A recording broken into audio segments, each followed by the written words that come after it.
What's going on, everybody? It's me, Brian, and I'm here today to talk to you about film cameras. Now, if you're new to film photography, or you're just looking for potentially new, fun, and affordable film camera, well, you've come to the right place yet once again.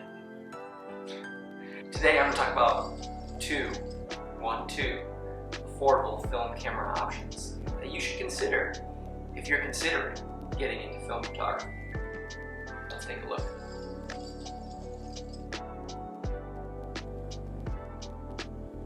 First option I have for you today is none other than the Olympus OM-2n.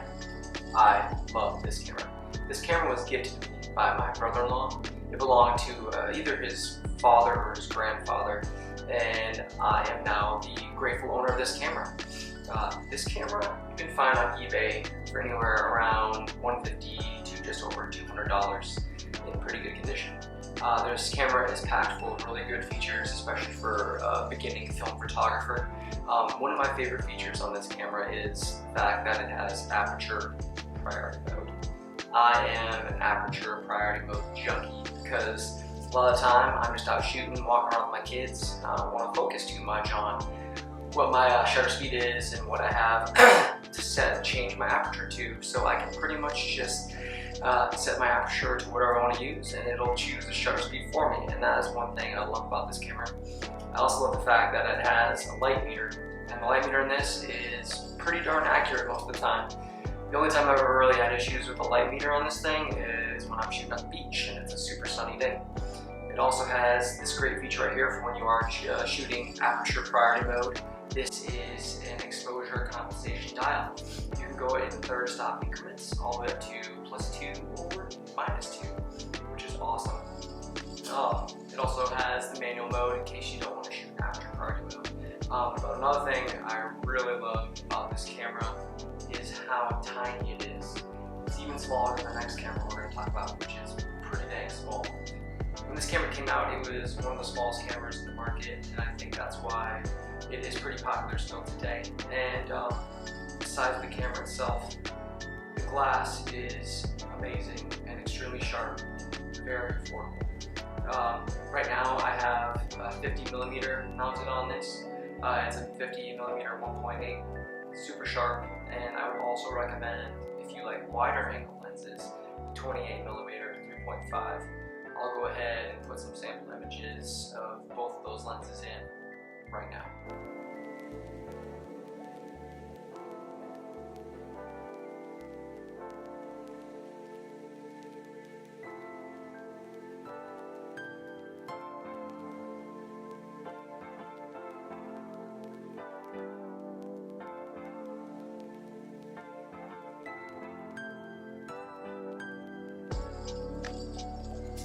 One thing about this camera that is a little bit weird is that since you have the exposure compensation dial up here, the shutter speed is selected by this ring around the barrel where you mount the lens. So that's also kind of a cool thing, because if you are shooting manual mode, you don't really ever have to bring your face away from the camera to see what your settings are. You can just change the aperture right here, and then right behind it is the shutter speed dial. You can change both of those and see how your exposure changes in a little lever inside the camera. Pretty neat. Next up, and the final of these two cameras that I want to recommend to you if you're a new film photographer and you're looking for an affordable 35mm SLR camera. This is the Nikon FE. When I first got into photography, I was shooting digital photography, and Nikon was my selection between that and Canon. So I had lots of Nikon glass before I got into film photography. So I really wanted a film camera from Nikon that I could use with all my glass that I already had. So I chose the Nikon FE for a few reasons. One, size. Two, also has aperture priority mode. Love it. And as you can see here, this also has an exposure compensation dial, except it's over here. What you do is you just gently lift it up, twist it. And this one goes in half stops all the way 2+ and 2-. And over here, you have your shutter speed dial. And this camera and the other camera, they both take batteries, obviously. The cool thing about both of these cameras is if you do run out of batteries while you're out shooting, they both have a mechanical mode.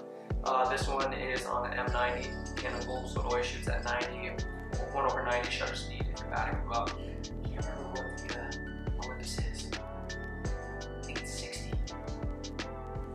I'll look it up.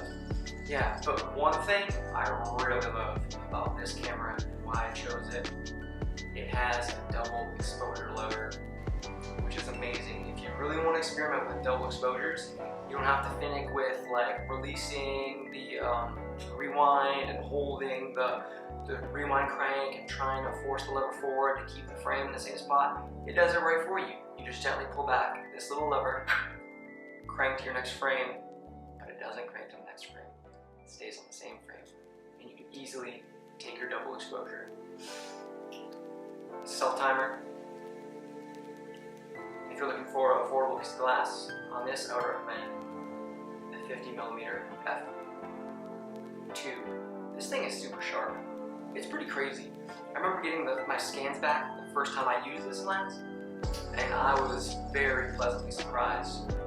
You can find this on eBay for right around $100 in pretty good condition, all the way up to like $150, $200 for the super good condition cameras. Overall, this camera has been one of my favorite cameras to use, along with the Olympus OM-2n. As you can see side by side, they are both pretty tiny, and the OM-2n slightly smaller and lighter. So yeah, that does it. If you guys are looking for an affordable film camera to get you into film photography, or if you're looking just for a new camera that you want to try out, I would highly recommend both of these cameras, and they won't do you wrong. I almost guarantee it. Alright guys,